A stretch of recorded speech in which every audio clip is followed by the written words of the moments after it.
ಬೇರೆ ಪಕ್ಷವನ್ನು ಕಟ್ತಾರೆ ಅನ್ನುವಂತ ಒಂದು ಮಾತಿತ್ತು, ಆತರ ಏನಾರು ಇದೆಯಾ? ಅದೇನೂ ಇಲ್ಲ.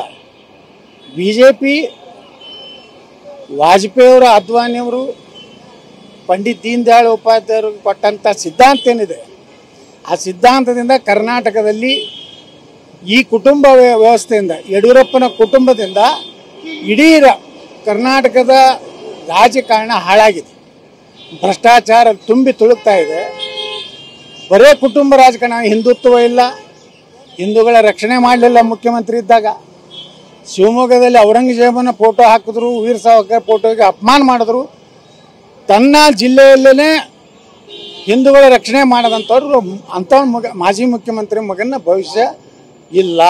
ವಾಪಸ್ ಬರ್ತೀರಿ ಅಂತ ವಿಶ್ವಾಸ ಇದೆ ಬಿಜೆಪಿಗೆ? ನೀವು 100% ಬರ್ತೀವಿ. ಗೌರವಿತವಾಗಿ ವಾಪಸ್ ತಗೋತಾರೆ. ನಾನೇನು ಭ್ರಷ್ಟಾಚಾರ ಮಾಡಿ ಲೂಟಿ ಮಾಡಿಲ್ಲ, ಯಾವುದೇ ಕೆಟ್ಟ ಕೆಲಸ ಮಾಡಿಲ್ಲ.